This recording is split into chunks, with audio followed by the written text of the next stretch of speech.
거지 같은 집안 출신 주제에 목소리를 높여! 시어머니 정미란의 손이 번개처럼 날아와 나은의 뺨을 후려쳤습니다. 옆에 앉아있던 낯선 여자 장아린이 비웃으며 말했죠. 이제 물러나세요. 나은은 2살 딸을 안고 빗속으로 나가며 핸드폰을 꺼냈습니다. 아버지, 저예요. 회사 하나만 파산시켜 주세요. 전화기 너머로 아버지의 목소리가 들려왔습니다. 그래 알았다. 3일이면 충분하다. 과연 나은의 아버지는 누구였을까요? 그리고 3일 후에는 어떤 일이 벌어졌을까요? 시청 전에 구독과 좋아요 꼭 부탁드립니다. 영상 제작에 큰 힘이 됩니다. 야근을 마치고 집에 도착한 나은은 현관문을 열었습니다. 오늘은 나은의 32번째 생일이었죠. 하지만 아무도 축하해주지 않았습니다. 현관에 낯선 하이힐이 놓여 있었습니다. 붉은색 명품 구두였죠. 분명 나은의 것이 아니었습니다. 이상한 예감이 들었습니다. 거실로 들어서자 소파에 낯선 여자가 앉아 있었습니다. 세련된 정장에 화장을 완벽하게 한 여자였죠. 시어머니 정미란이 팔짱을 끼고 서 있었습니다. 왔구나. 정미란의 목소리는 차갑기만 했습니다. 나은은 가방을 내려놓으며 물었습니다. 어머님, 이분은 누구세요? 정미란이 턱으로 소파의 여자를 가리키며 말했습니다. 얘가 우진이랑 결혼할 사람이야. 나은의 머릿속이 하얗게 변했습니다. 무슨 말씀이세요? 시아버지 강태준이 신문을 내려놓으며 말했습니다. 장아린 씨는 대한케미칼 영업팀 대리야. 우리 회사 거래처 담당자지. 그쪽에서 우리 우진이를 마음에 들어 하시더라고. 나은은 남편 강우진을 바라봤습니다. 우진은 고개를 돌리고 있었습니다. 우진아, 이게 무슨 일이야? 나은의 목소리가 떨렸습니다. 우진은 여전히 대답하지 않았습니다. 소파에 여자 장아린이 다리를 꼬고 앉으며 말했습니다. 나은 씨, 이쯤에서 정리하시는 게 서로를 위한 길이에요. 정리라니요? 저는 우진 씨의 아내예요. 나은의 목소리가 높아졌습니다. 바로 그때였습니다. 정미란이 다가오더니 나은의 뺨을 세게 때렸습니다. 짝! 거실의 소리가 울려 퍼졌습니다. 거지 같은 집안 출신 주제에 목소리를 높여 정미란의 눈빛이 차갑게 식어 있었습니다. 나은의 뺨이 화끈거렸습니다. 눈물이 났지만 참았습니다. 어머님, 제가 뭘 잘못했습니까? 잘못? 3년 동안 우리 집안 체면만 깎아먹었잖아. 이름도 모를 작은 회사 다니면서 쥐꼬리만한 월급 받고. 우리가 누군데? 우진산업은 대한케미칼이랑 거래하는 회사야. 그런데 며느리가 그 꼴이라니. 정미란의 목소리는 점점 커졌습니다. 장아린이 미소를 지으며 끼어들었습니다. 저는 대한케미칼에서 우진산업 계약을 담당하고 있어요. 이번 분기 계약 규모가 30억인데 제가 결정권을 가지고 있죠. 나은 씨도 아시겠지만 우진산업 매출의 85%가 대한케미칼에서 나와요. 할인의 말에는 협박이 섞여 있었습니다. 강태준이 덧붙였습니다. 서로 윈윈하자는 거야. 넌 위자료 받고 깔끔하게 나가고 우리는 회사 키우고. 나은은 숨이 막혔습니다. 3년 동안 이 집에서 견디며 살았습니다. 작은 회사 다닌다고, 돈 없다고, 능력 없다고 매일 들었던 말들이 떠올랐습니다. 그런데 이제는 아예 쫓아내려는 거였습니다. 나은은 천천히 고개를 들었습니다. 알겠습니다. 정말? 정미란이 놀란 표정을 지었습니다. 네, 나가겠습니다. 대신 위자료는 필요 없어요. 현명한 선택이네요. 장아린이 만족스럽게 웃었습니다. 나은은 안방으로 들어가 짐을 챙겼습니다. 옷 몇 벌과 중요한 서류들만 가방에 넣었죠. 그리고 가장 소중한 것, 잠들어 있는 딸 서아를 조심스럽게 안았습니다. 거실로 나오자 정밀한이 비웃듯 말했습니다. 가난한 집안 사람들은 역시 쉽게 포기하네. 나은은 대답하지 않았습니다. 현관문을 열고 나가려는데 우진이 처음으로 입을 열었습니다. 서한은 두고 가. 나은이 돌아봤습니다. 무슨 소리야? 애는 우리 강씨 집안 사람이잖아. 내가 키울 형편이 돼? 나은의 손이 떨렸습니다. 서한은 제 딸이에요. 그래도 강씨 집안 손녀야. 여기 두고 가라고. 우진의 목소리가 높아졌습니다. 나은은 딸을 더 꽉 안았습니다. 서한은 저랑 갑니다. 그리고 밖으로 나갔습니다. 비가 내리기 시작했습니다. 5월의 차가운 봄비였죠. 나은은 빗속을 걸으며 핸드폰을 꺼냈습니다. 전화번호를 눌렀습니다. 여보세요? 전화기 너머로 익숙한 목소리가 들렸습니다. 아버지, 저예요. 나은아? 무슨 일이니? 아버지 한재윤의 목소리에서 걱정이 묻어났습니다. 나은은 빗물을 닦으며 말했습니다. 회사 하나만 파산시켜주세요. 뭐? 우진산업이요. 3년 동안 제가 살았던 시댁회사예요. 한재윤은 잠시 침묵했습니다. 무슨 일이 있었니? 나중에 말씀드릴게요. 지금은 그냥 해주세요. 딸의 목소리에서 뭔가를 느낀 한재윤이 말했습니다. 알았다. 3일이면 충분하다. 감사합니다, 아버지. 전화를 끊고 나은은 택시를 잡았습니다. 기사님, 한남동으로 가주세요. 택시가 출발했습니다. 빗물이 창문을 두드렸습니다. 나은은 품 안의 딸을 내려다봤습니다. 서한은 평화롭게 잠들어 있었죠. 괜찮아. 엄마가 다 해결할게.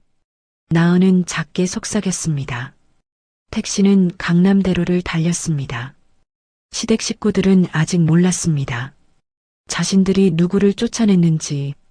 한남동 대저택. 대문이 열리고 나은이 들어섰습니다. 집사 박 선생이 우산을 들고 마중 나왔습니다. 아가씨, 어서 오세요. 회장님께서 기다리고 계십니다. 나은은 서아를 안고 저택 안으로 들어갔습니다. 거실에서 한재윤이 기다리고 있었습니다. 대한그룹 회장, 업계 5손가락 안에 드는 재벌이었죠. 아버지, 나은의 목소리가 떨렸습니다. 한재윤이 다가와 손녀를 조심스럽게 안았습니다. 서아는 잘 있었니? 네, 잘 자고 있어요. 한재윤은 서아를 방에 눕혀주고 돌아왔습니다. 이제 말해보렴. 무슨 일이 있었는지. 나은은 3년간 시댁에서 겪었던 일들을 차근차근 설명했습니다. 매일 듣던 멸시와 모욕, 작은 회사 다닌다는 이유로 받았던 무시, 그리고 오늘 있었던 일까지. 한재윤의 눈빛이 점점 차갑게 변했습니다. 내 연녀 앞에서 뺨을 맞았다고? 네. 그리고 그 여자가 대한케미칼 직원이라고? 장아린이라는 영업팀 대리예요. 우진산업 담당자래요. 한재윤은 즉시 핸드폰을 꺼냈습니다.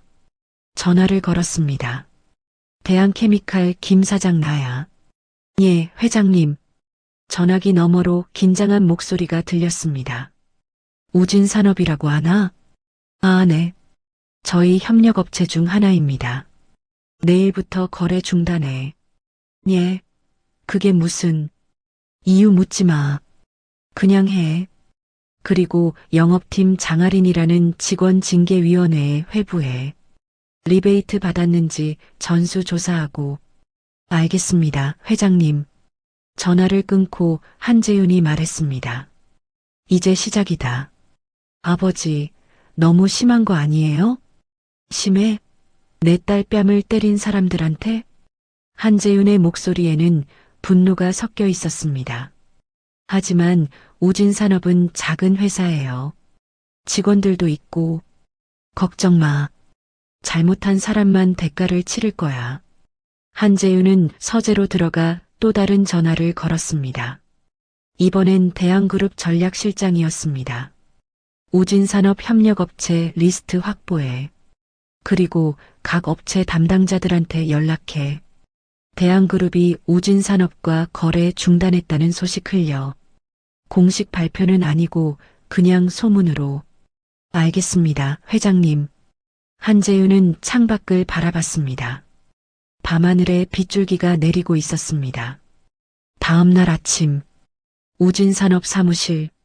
강태준이 출근하자마자 비서가 달려왔습니다. 사장님, 대한케미칼에서 연락 왔습니다. 뭐래? 다음 달부터 원자재 공급을 중단하겠답니다. 뭐? 강태준의 얼굴이 하얗게 질렸습니다. 이유는? 이유가 뭐래? 그냥 본사 방침이라고만. 강태준은 즉시 대한케미칼로 전화를 걸었습니다. 김 사장님, 저 우진산업 강태준입니다. 아, 강 사장님. 대한케미칼 김 사장의 목소리가 어색했습니다. 원자재 공급 중단이 무슨 말입니까? 우리 3년 동안 거래했잖습니까? 죄송합니다. 본사 지시사항이라. 본사 지시? 왜요? 우리가 뭘 잘못했습니까? 저도 자세한 이유는 모릅니다. 그냥 위에서 내려온 지시예요. 강 사장님, 다른 협력업체 찾아보시는 게. 전화가 끊겼습니다. 강태준은 멍하니 서 있었습니다. 우진산업 매출의 85%가 대한케미칼에서 나왔습니다. 원자재 공급이 끊기면 생산이 멈춥니다. 납품을 못하면 회사가 망합니다. 오후가 되자 더 큰 충격이 왔습니다. 다른 원자재 업체들에 연락했지만 모두 거절했습니다. 저희는 지금 물량이 꽉 찼습니다. 우진산업이요? 죄송하지만 어렵습니다. 대한그룹이랑 문제 있는 회사는. 마지막 말은 하지 않았지만 의미는 분명했습니다. 소문이 퍼진 것입니다. 대한그룹이 우진산업을 손절했다는 소문이. 저녁 무렵에 강태준은 집에 돌아와 정미란에게 말했습니다. 큰일 났어. 대한케미칼이 거래 중단한대. 뭐? 왜? 이유를 모르겠어. 그냥 본사 방침이래. 하린이한테 물어봐. 그 사람 대한케미칼 직원이잖아. 강태준은 핸드폰을 꺼냈습니다. 하지만 장하린의 전화는 받지 않았습니다. 문자를 보냈습니다. 하린 씨, 대한케미칼에서 거래 중단 통보가 왔는데 무슨 일인가요? 1시간 후 답장이 왔습니다. 죄송합니다. 저도 어제 징계위원회에 회부됐어요. 아무것도 도와드릴 수 없습니다. 강태준은 핸드폰을 놓쳤습니다. 여보, 무슨 일이야? 정미란이 물었습니다. 하린이도 징계받았대. 그럼 우리 회사는 어떻게 되는 거야? 강태준은 대답하지 못했습니다. 우진이 거실로 들어왔습니다. 아버지, 무슨 일이세요? 대한케미칼이 거래 끊었어. 뭐라고요? 우진의 얼굴도 하얗게 질렸습니다. 그럼 회사는요? 모르겠다. 모르겠어. 강태준은 소파에 주저앉았습니다. 그날 밤, 나은에게 법률사무소에서 서류가 도착했습니다. 이혼 소송 통지서였습니다. 우진도 그 서류를 받았습니다. 나은이 먼저 소송을 제기한 것입니다. 우진은 어머니에게 달려갔습니다. 어머니, 나은이가 이혼 소송 걸었어요. 그래, 잘 됐네. 어차피 헤어질 거였잖아. 하지만 하린이도 징계받았고 회사도 위기인데. 정미라는 아들을 노려봤습니다. 그러게 왜 나은이를 쫓아냈냐고. 어머니가 쫓아내라고 하셨잖아요. 뭐? 정미라는 할 말이 없었습니다. 침묵이 흘렀습니다. 그들은 아직 몰랐습니다. 나은이 누구인지, 그리고 자신들이 무엇을 잃었는지. 3일째 되는 날, 우진산업의 거래처들이 하나둘 연락을 끊기 시작했습니다. 은행에서 전화가 왔습니다. 대출금 조기 상환 요청이었습니다. 한재윤이 말한 3일이 지났습니다.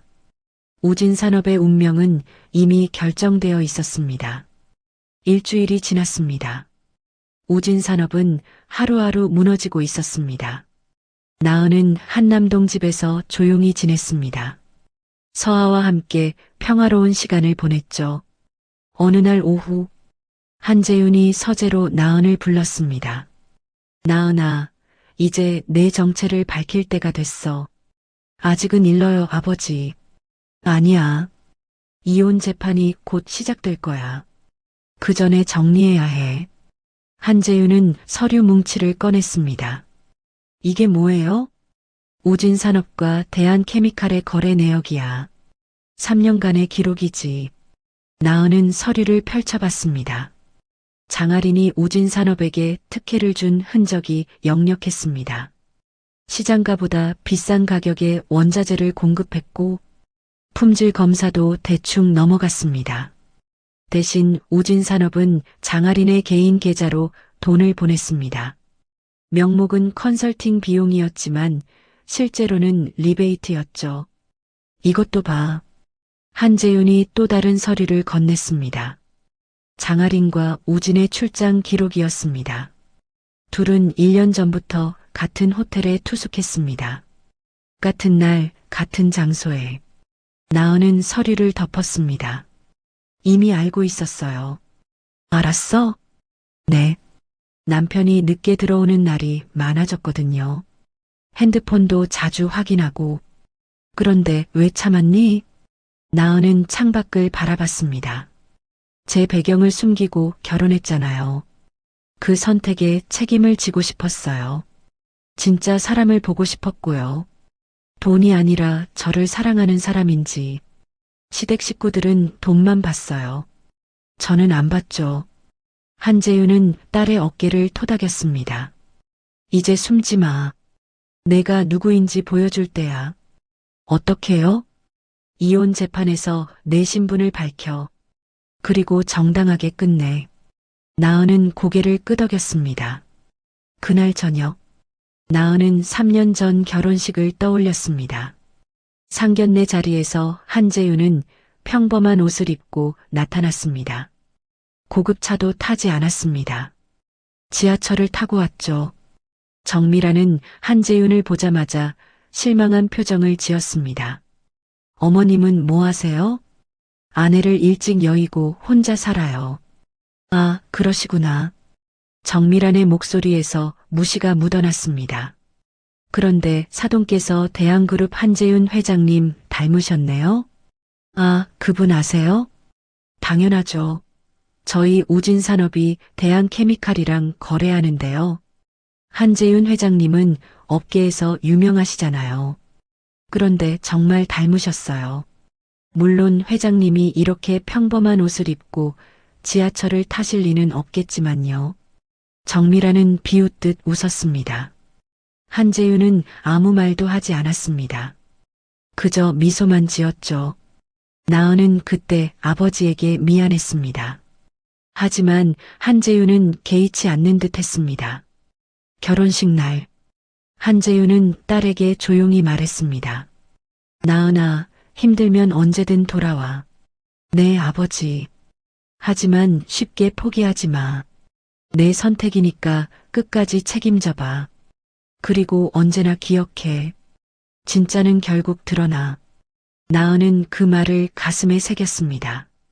3년 동안 시댁에서 무시당하고 멸시당했지만 나은은 묵묵히 견뎠습니다. 작은 자재회사에 다니며 성실히 일했습니다. 시댁 식구들은 나은을 무능하다고 했지만 회사에서는 인정받았습니다.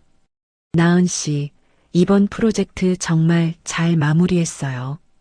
과장님이 칭찬했습니다. 감사합니다. 우리 회사 규모는 작지만 나은 씨 같은 직원이 있어서 다행이에요. 나은은 그 말에 위안을 받았습니다. 적어도 여기서는 인정받으니까요. 하지만 집에 돌아가면 달랐습니다. 작은 회사 다니는 주제에 뭐가 바빠?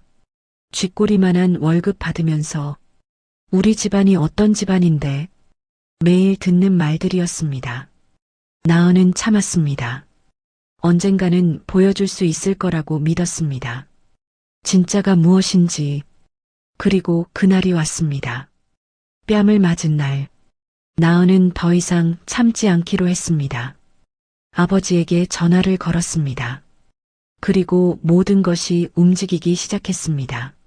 나은은 거울을 봤습니다. 이제 숨지 않을 것입니다.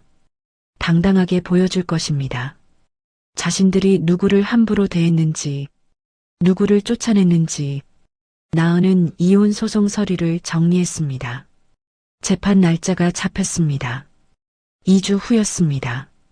그때 모든 것이 밝혀질 것입니다. 나은은 서아의 방으로 갔습니다. 딸은 평화롭게 자고 있었습니다.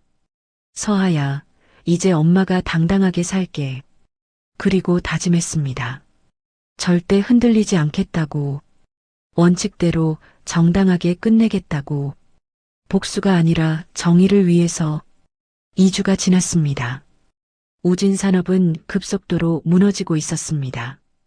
강태준은 매일 협력업체를 찾아다녔지만 소용없었습니다. 강 사장님, 저희도 어렵습니다. 다른 곳 알아보세요. 모두가 같은 대답이었습니다. 대한그룹과 적대 관계에 있는 회사를 도울 수는 없다는 뜻이었죠. 사무실로 돌아온 강태준에게 또 다른 악재가 터졌습니다.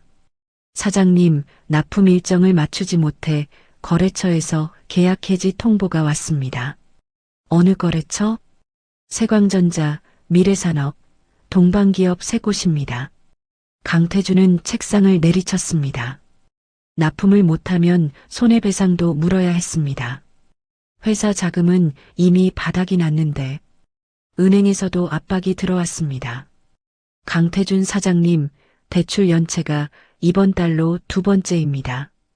다음 달까지 상환하지 않으시면 담보를 처분하겠습니다. 조금만 기다려 주십시오. 죄송합니다. 은행 방침입니다. 집에서도 상황은 나빠지고 있었습니다. 정미라는 카드가 막혔습니다. 여보, 카드가 안 돼. 당연하지. 한도 초과됐어. 그럼 어떻게 해? 이번 달 모임비도 못 낼 판인데. 지금 그게 중요해? 회사가 망하려고 하는데. 강태준과 정미라는 매일 싸웠습니다. 우진도 불안했습니다. 회사가 망하면 자신도 백수가 되는 것입니다. 장아린에게 연락했지만 받지 않았습니다. 하린 씨, 저 우진이에요. 연락 좀 주세요. 문자를 보내도 답이 없었습니다. 결국 대한케미칼 앞에서 기다렸습니다. 퇴근 시간에 장아린이 나왔습니다. 하린 씨, 우진이 달려갔습니다. 장아린은 차갑게 돌아섰습니다. 나한테 왜 와요? 우리 회사가 어려운 거 알죠? 도와주세요. 어떻게요? 난 지금 징계조사 중이라고요.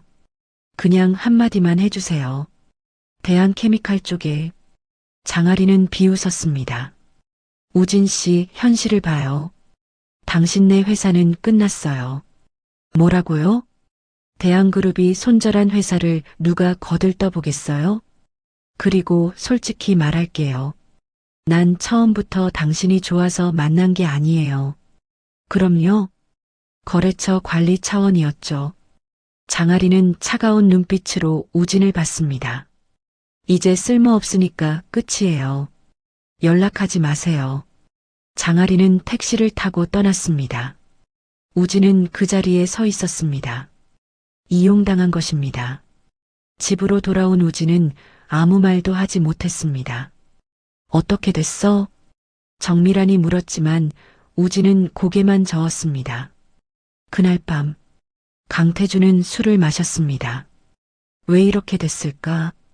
그는 중얼거렸습니다. 대한케미칼이랑 잘 지내왔는데 갑자기 거래를 끈다니. 정미란도 옆에 앉았습니다. 나은이 때문인가? 뭐? 나은이를 쫓아낸 게 잘못이었나? 말도 안 돼. 그 애가 뭔데? 하지만 이상하잖아. 나은이가 나간 직후에 이런 일이 생겼잖아. 우연이야. 강태준은 확신했습니다. 나은은 작은 회사 다니는 평범한 여자였습니다. 대한그룹과 무슨 연관이 있겠습니까? 그렇게 생각했습니다. 하지만 다음 날 아침, 이혼 재판 출석 통지서가 도착했습니다. 재판 날짜는 일주일 후였습니다. 우진은 변호사를 선임했습니다. 변호사 선임하는데도 돈이 들었지만 어쩔 수 없었습니다. 변호사가 물었습니다. 상대편 변호인이 누군지 아세요? 아니요. 법무법인 정도예요. 정도? 우진은 고개를 갸웃했습니다. 법무법인 정도는 대한민국 최고의 로펌이었습니다. 대기업 전담 변호사들이 있는 곳이었죠. 나은이 어떻게 그런 로펌을? 우진은 의아했습니다. 변호사가 서류를 보며 말했습니다. 상대편에서 위자료 청구를 안 하네요. 그래요? 네. 그냥 이혼과 친권만 요구합니다. 친권도요? 네. 우진 씨는 친권을 포기하시겠습니까? 우진은 잠시 생각했습니다. 지금 회사도 위기고 돈도 없는데 애를 키울 여유가 없었습니다. 포기하겠습니다. 양육비는요? 그것도 안 내겠습니다. 변호사는 고개를 끄덕였습니다. 알겠습니다. 그렇게 준비하죠. 재판 일주일 전, 우진산업의 최후 통첩이 왔습니다. 은행에서 담보부동산 경매를 신청한 것입니다. 회사 건물이 경매에 넘어가는 것이었죠. 강태준은 무릎을 꿇었습니다. 끝났어. 정말 끝났어. 정미란도 울고 있었습니다. 그동안 자랑하던 명품 가방들을 꺼냈습니다. 이거라도 팔아야 해. 하지만 대부분이 짝퉁이었습니다. 진품은 몇 개 없었죠. 정미란은 바닥에 주저앉았습니다. 우리가 뭘 잘못한 거야? 그녀는 아직도 몰랐습니다. 자신들이 누구를 쫓아냈는지, 그리고 그 대가가 무엇인지. 재판 전날 밤, 우진은 나은에게 문자를 보냈습니다. 서아 한 번만 보고 싶어. 재판 전에 만나줄 수 있어? 답장은 오지 않았습니다. 우진은 핸드폰을 내려놓았습니다. 모든 것이 무너지고 있었습니다.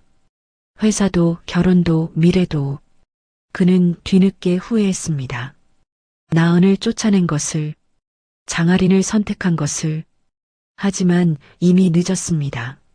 내일이면 모든 것이 끝날 것입니다. 재판 당일 아침, 우진은 부모님과 함께 도착했습니다. 변호사도 왔습니다. 상대편 변호인은 안 보이네요? 변호사가 주위를 둘러봤습니다. 그때 검은색 제네시스 2대가 멈춰 섰습니다. 차에서 정장을 입은 남자들이 내렸습니다.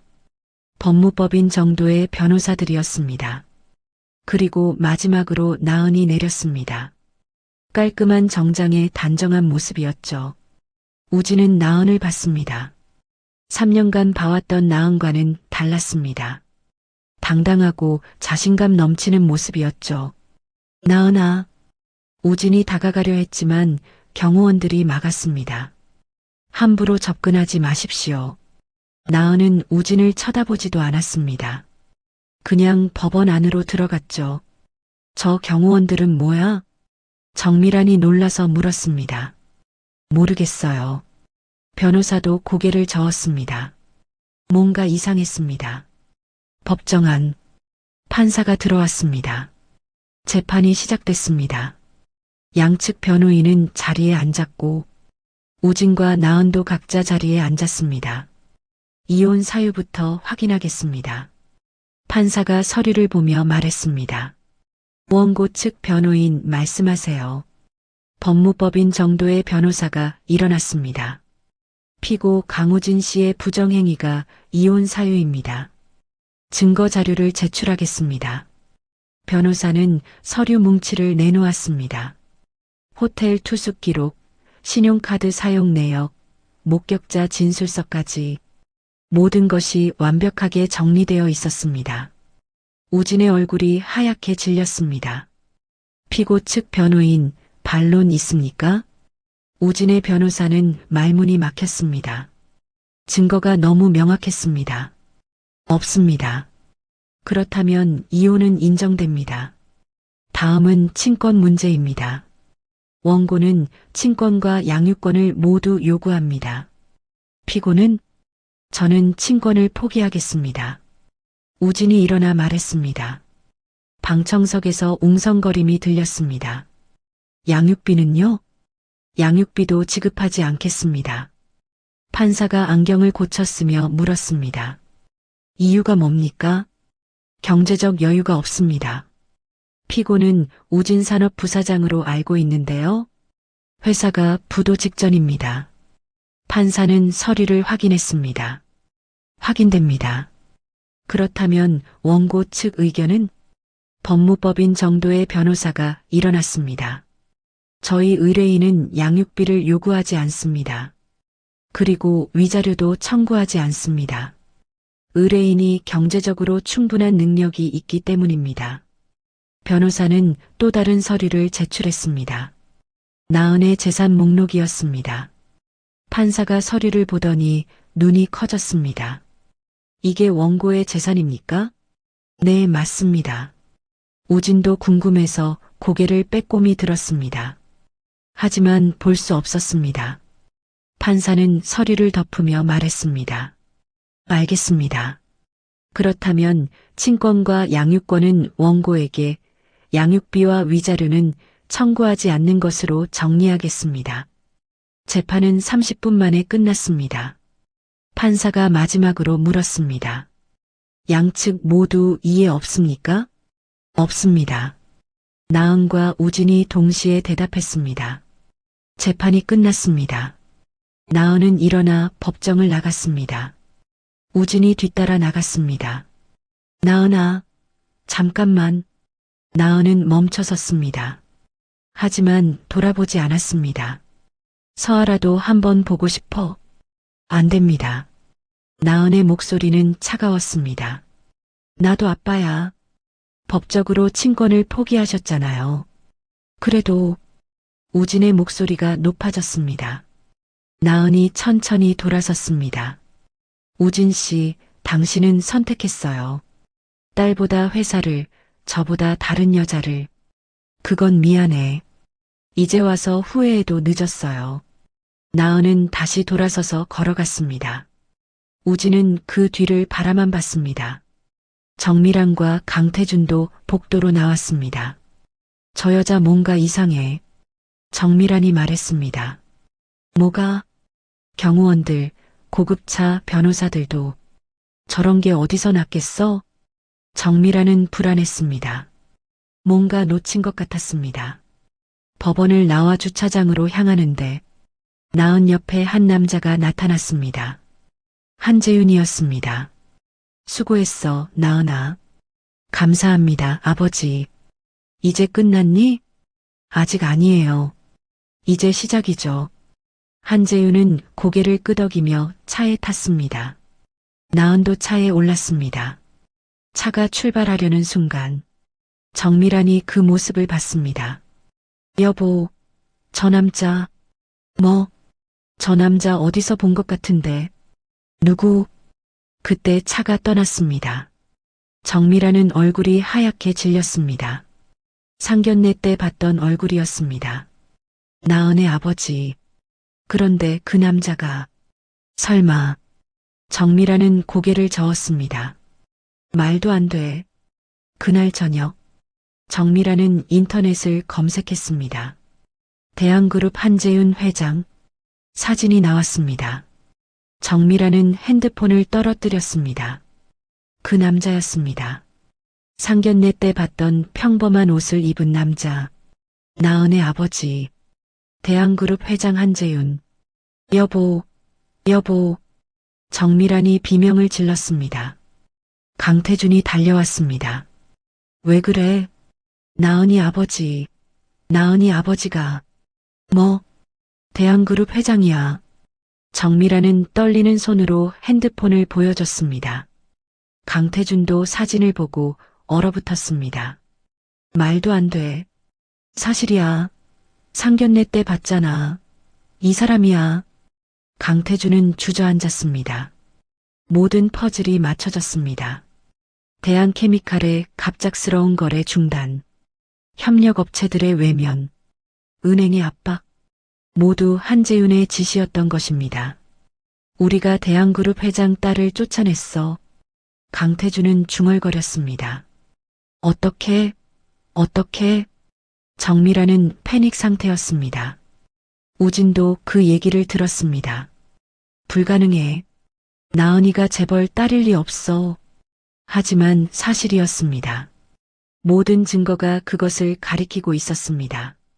그날 밤 우진산업 식구들은 잠을 이룰 수 없었습니다. 자신들이 무엇을 했는지, 누구를 함부로 대했는지 이제야 깨달았습니다. 하지만 이미 늦었습니다. 돌이킬 수 없는 강을 건넌 것입니다. 판결문이 나오기 일주일 전 우진산업은 공식적으로 부도 처리됐습니다. 직원들은 모두 해고됐고 건물은 경매로 넘어갔습니다. 강태준과 정미라는 빚에 쪼들리게 됐죠. 개인 보증을 섰던 대출 때문이었습니다. 강남의 아파트도 압류됐습니다. 한 달 안에 집을 비워야 했습니다. 어떻게 이럴 수가. 정미라는 텅 빈 거실에 앉아 있었습니다. 가구들은 이미 빚 대신 넘어갔습니다. 우진은 여기저기 이력서를 넣었지만 번번이 거절당했습니다. 대한그룹 블랙리스트에 올랐다는 소문 때문이었죠. 결국 편의점 알바 자리를 구했습니다. 시급 10,000원이었습니다. 판결문이 나오는 날 강태준과 정미라는 법원 앞에 나왔습니다. 나은을 기다렸습니다. 1시간을 기다리자 검은색 차가 도착했습니다. 나은이 내렸습니다. 나은아. 정미란이 달려갔습니다. 하지만 경호원이 막았습니다. 비켜주세요. 며느리잖아요. 이미 남이십니다. 경호원의 목소리는 단호했습니다. 나은아, 우리가 잘못했어. 미안해. 정미라는 울며 소리쳤습니다. 나은은 선글라스를 끼고 있었습니다. 표정을 알 수 없었죠. 제발 한 번만 기회를 줘. 우리 회사 좀 살려줘. 강태준도 무릎을 꿇었습니다. 길 가던 사람들이 쳐다봤습니다. 나은은 멈춰섰습니다. 천천히 선글라스를 벗었습니다. 회사를 살려달라고요? 그래. 너 아버지한테 부탁해줘. 그 정도는 할 수 있잖아. 정미란의 목소리는 절박했습니다. 나은은 차갑게 웃었습니다. 제 아버지요? 그래. 너 아버지 말이야. 어머님, 제 아버지가 누군지 아세요? 대한그룹 한재윤 회장이잖아. 나은은 핸드폰을 꺼내 통화 버튼을 눌렀습니다. 스피커폰으로 전화했죠. 나은아. 전화기 너머로 한재윤의 목소리가 들렸습니다. 아버지, 지금 법원 앞이에요. 시댁 식구들이 회사 살려달라고 하네요. 한재윤은 잠시 침묵했습니다. 그분들께 전해줘. 내 딸을 함부로 대한 대가가 무엇인지 똑똑히 보라고. 네, 아버지. 전화가 끊겼습니다. 정미란과 강태준은 말문이 막혔습니다. 3일이면 충분하다. 그 말의 의미를 이제야 깨달았습니다. 나은이 전화를 걸고 3일 만에 우진산업이 무너졌던 것입니다. 우리가 대한그룹 회장 딸을 쫓아냈어? 강태준은 중얼거렸습니다. 네, 그러셨죠. 거지 같은 집안이라고 하시면서요. 나은의 목소리는 담담했습니다. 미안해. 정말 미안해. 정미란이 나은의 발을 붙잡으려 했습니다. 하지만 경호원이 가로막았습니다. 어머님, 저를 쫓아낼 때는 미안하지 않으셨죠? 나은은 한 걸음 물러섰습니다. 제 뺨을 때리실 때도 미안하지 않으셨고요. 내 연녀 앞에서 거지 같은 집안이라고 하실 때도 미안하지 않으셨잖아요. 나은아, 이제 와서 미안하다고 해서 뭐가 달라지나요? 나은의 눈빛은 차가웠습니다. 우진도 달려왔습니다. 편의점 알바복을 입은 채였습니다. 나은아, 제발. 우진 씨도요. 장아린 씨 선택하실 때 후회 안 하셨죠? 그건 내가 잘못했어. 딸 포기하실 때도 후회 안 하셨고요. 그때는 돈이 없어서 변명은 됐어요. 이제 저희는 남이에요. 나은은 법원 안으로 들어갔습니다. 경호원들이 뒤따랐습니다. 나은아, 나은아. 정밀한의 외침이 뒤에서 들렸지만 나은은 돌아보지 않았습니다. 판결문을 받은 나은은 차에 올랐습니다. 기사님, 출발하세요. 차가 움직였습니다. 창밖으로 무릎 꿇고 있는 시댁 식구들이 보였습니다. 나은은 창문을 올렸습니다. 더 이상 볼 필요가 없었습니다. 그날 저녁에 나은은 한남동 집에서 서아와 저녁을 먹었습니다. 엄마, 맛있어. 서아가 웃으며 말했습니다. 그래, 우리 서아 많이 먹어. 나은도 미소를 지었습니다. 한재윤이 거실로 들어왔습니다. 오늘 어땠니? 법적으로 모두 정리됐어요. 그래, 수고했다. 한재윤은 손녀를 안아들었습니다. 서아야, 할아버지가 맛있는 거 사줄까? 좋아요.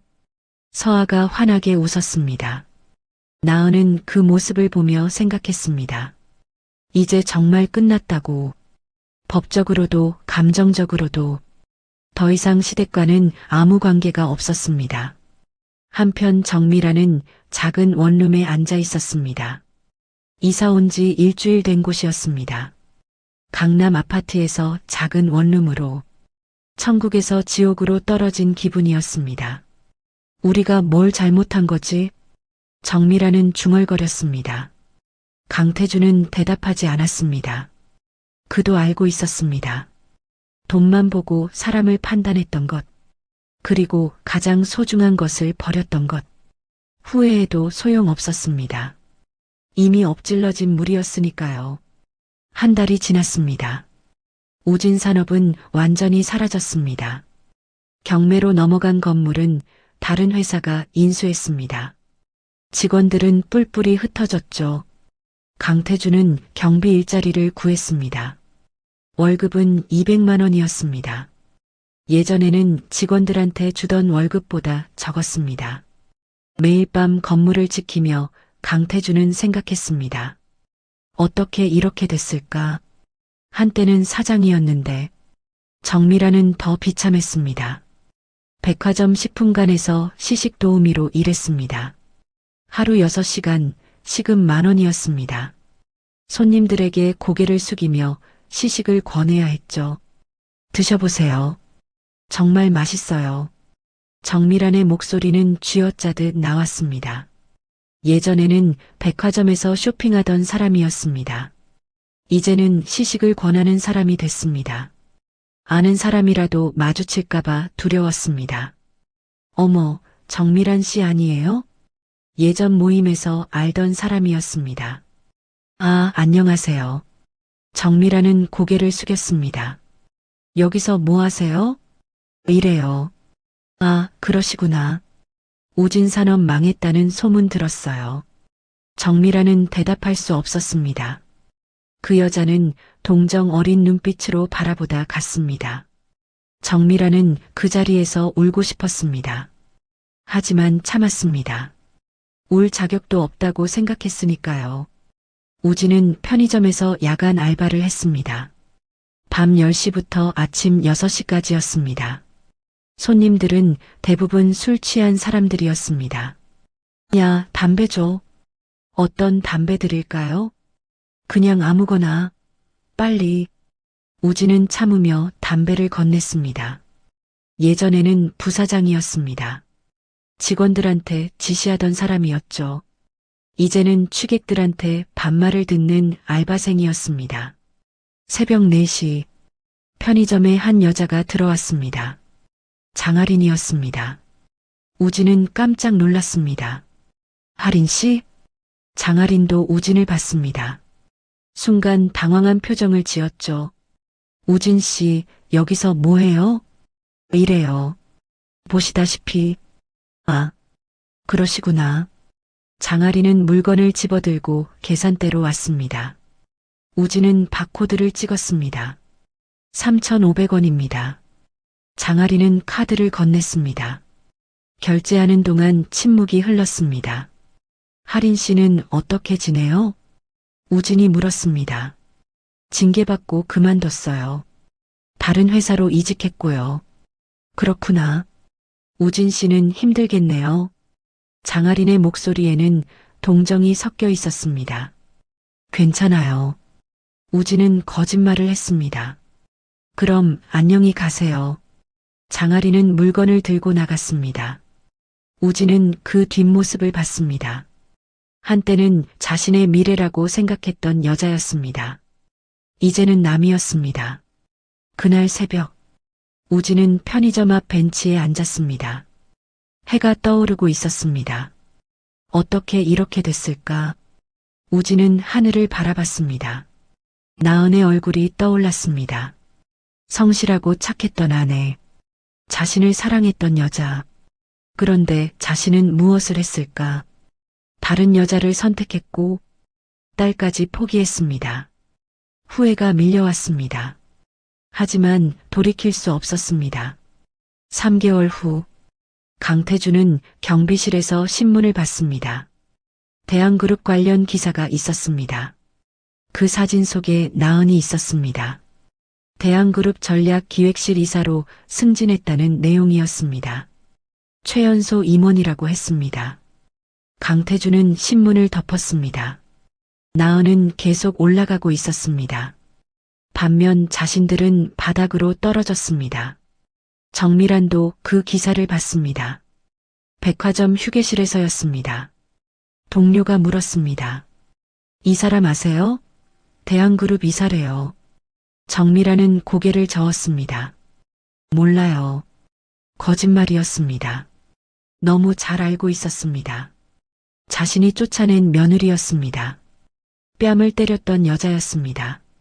정미란은 화장실로 갔습니다. 거울을 봤습니다. 초췌한 얼굴이 비쳤습니다. 주름이 늘었고 머리카락도 빠졌습니다. 예전에 화려했던 모습은 사라졌습니다.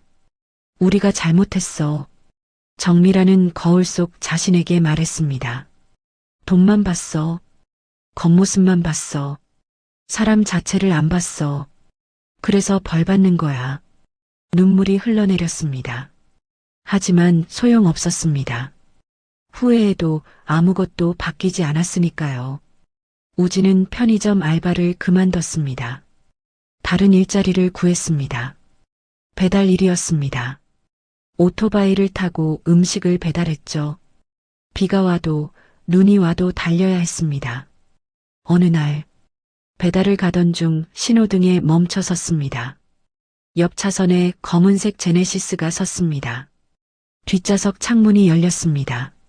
나은이 보였습니다. 서아를 안고 있었습니다. 우진은 숨이 멎었습니다. 나은아, 소리치려 했지만 목소리가 나오지 않았습니다. 신호등이 바뀌었습니다. 제네시스가 출발했습니다. 우진은 그 차를 바라봤습니다. 멀어지는 차 속에 자신의 딸이 있었습니다. 하지만 더 이상 자신의 딸이 아니었습니다. 우진은 헬멧 속에서 울었습니다. 아무도 보지 못하게. 그날 밤 우진은 원룸에 돌아왔습니다. 우진은 침대에 누웠습니다. 천장을 바라봤습니다. 삶이 이렇게 빨리 무너질 수 있구나. 이제는 자신의 곁에 아무것도 없었습니다. 모두 자신이 선택한 결과였습니다. 나은이 대신 장아린을 선택했고 가족보다 돈을 선택했습니다. 그 대가를 치르는 중이었습니다. 우진은 눈을 감았습니다. 내일도 배달을 나가야 했습니다. 비가 온다는 예보가 있었습니다. 그래도 나가야 했습니다. 돈을 벌어야 했으니까요. 화려했던 과거는 사라졌고 비참한 현재만 남았습니다. 그리고 미래는 보이지 않았습니다.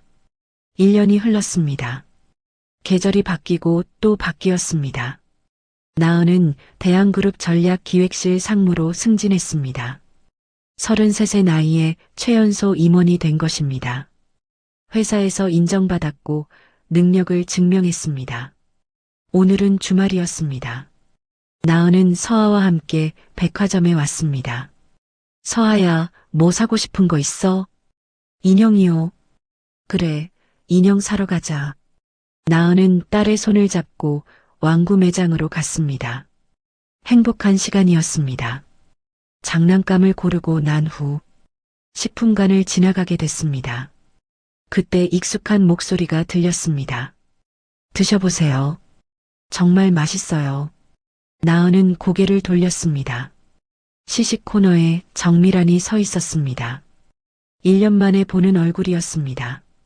주름이 깊어졌고 머리카락도 희끗희끗했습니다.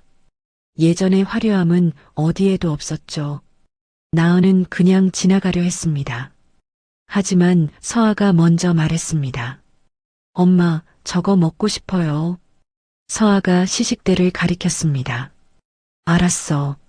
나은은 시식대로 다가갔습니다. 정미라는 손님을 맞으려다 나은을 봤습니다. 얼굴이 하얗게 질렸습니다. 나은아? 정미란의 목소리가 떨렸습니다. 나은은 무표정하게 시식 음식을 집어 서아에게 줬습니다. 맛있니? 응, 맛있어요. 서아가 웃으며 대답했습니다. 나은아, 잠깐만. 정미란이 다가오려 했습니다. 나은은 한 걸음 물러섰습니다. 죄송한데 누구세요? 나은의 목소리는 차가웠습니다.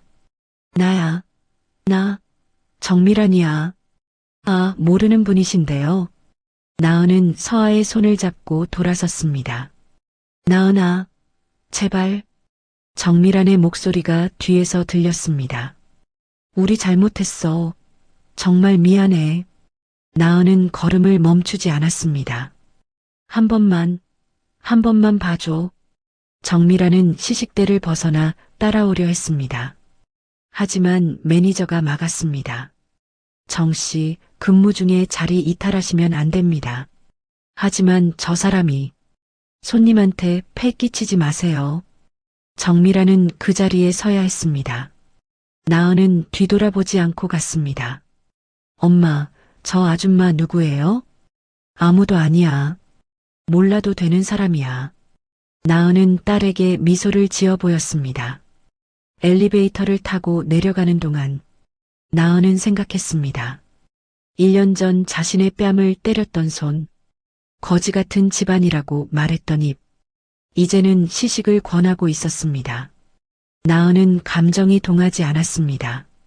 동정도 연민도 없었습니다. 그저 남이었습니다. 저녁에 한남동 집에서 가족이 모였습니다. 오늘 시어머니 봤어요. 나은이 저녁을 먹으며 말했습니다. 어디서? 백화점이요. 시식 도우미 하더라고요. 어떻게 했니? 모르는 사람이라고 했어요. 한재윤은 고개를 끄덕였습니다. 잘했어. 더 이상 내 삶에 들어올 필요 없어. 네, 아버지. 그런데 나은아. 네. 후회하지 않니? 그렇게 만든 것. 나은은 잠시 생각했습니다. 후회 안 해요. 저는 아무것도 안 했어요. 그냥 아버지한테 전화했을 뿐이에요. 한재윤은 미소를 지었습니다. 그래, 맞아. 넌 아무것도 안 했어. 그들이 스스로 무너진 거지. 나은도 고개를 끄덕였습니다. 잘못을 저지르면 대가를 치르는 법이었습니다. 정미라는 나은을 함부로 대했고 뺨까지 때렸습니다. 강태주는 며느리를 사람 취급하지 않았고 우진은 아내와 딸을 버렸습니다. 그 대가를 치르는 중이었습니다. 며칠 후 나은은 회사에서 보고서를 작성하고 있었습니다. 비서가 들어왔습니다. 상무님, 택배 왔습니다. 여기 놔주세요. 비서가 나가고 나은은 택배를 열었습니다. 편지 한 통이 들어 있었습니다. 정미란의 필체였습니다. 나은아, 정말 미안해. 우리가 너무 잘못했어. 돈만 보고 사람을 안 봤어. 내가 얼마나 좋은 사람인지 몰랐어. 이제 와서 하는 말이지만 넌 정말 훌륭한 며느리였어. 미안해. 정말 미안해. 용서는 바라지 않아. 그냥 미안하다는 말만 하고 싶었어. 나은은 편지를 읽고 서랍에 넣었습니다. 답장은 하지 않았습니다. 필요 없었으니까요. 퇴근 후 나은은 서아를 데리러 어린이집에 갔습니다. 엄마, 서아가 뛰어왔습니다. 우리 공주님, 오늘 하루 어땠어? 재밌었어요. 친구들이랑 놀았어요. 그래, 엄마한테 이야기해 줄래? 응. 차를 타고 집으로 가는 길, 나은은 백미러로 딸을 봤습니다. 카시트에 앉아 노래를 부르고 있었습니다. 행복해 보였습니다. 나은도 행복했습니다. 이제 과거는 정말 끝났습니다. 새로운 삶이 시작됐고 앞으로 나아가고 있었습니다. 그날 밤에 한재윤이 서재에서 나은을 불렀습니다. 나은아, 들어와 보렴. 네, 아버지. 나은은 서재로 들어갔습니다. 한재윤이 물었습니다. 1년 전 내가 한 말 기억하니? 어떤 말씀이요? 3일이면 충분하다고 했잖아. 네, 기억해요. 사실은 이틀이면 됐어. 하루 더 여유를 둔 거지. 나은은 웃었습니다. 아버지는 역시 대단하세요. 아니야. 나는 그냥 전화 몇 통 했을 뿐이야. 무너진 건 그들 스스로야. 기반이 약했으니까. 나은은 고개를 끄덕였습니다. 아버지, 그때 왜 물어보지도 않으시고 바로 해주셨어요? 한재윤은 잠시 생각하다 말했습니다. 내 목소리에서 들었어. 내 딸이 처음으로 도움을 청한다는 걸. 30년을 키웠는데 한 번도 도와달라고 한 적이 없었어. 그런데 그날 밤 내가 전화를 걸었지. 그 순간 알았어. 내가 견딜 수 없을 만큼 힘들었다는 걸. 나은의 눈시울이 붉어졌습니다.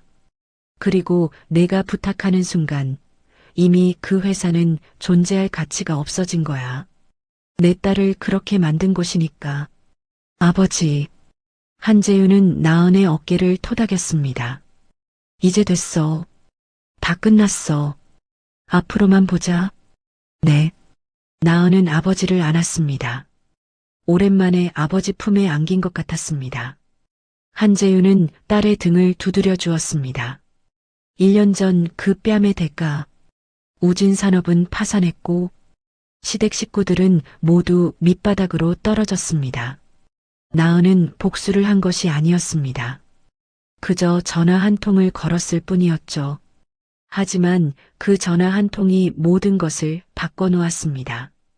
왜냐하면 나은은 처음부터 힘이 있었으니까요. 시댁 식구들은 그것을 몰랐습니다. 겉모습만 보고 판단했으니까요. 그리고 대가를 치렀습니다. 나은은 창밖을 바라봤습니다. 서울의 야경이 아름답게 펼쳐져 있었습니다. 저 어딘가에서 시댁 식구들도 밤을 보내고 있겠죠.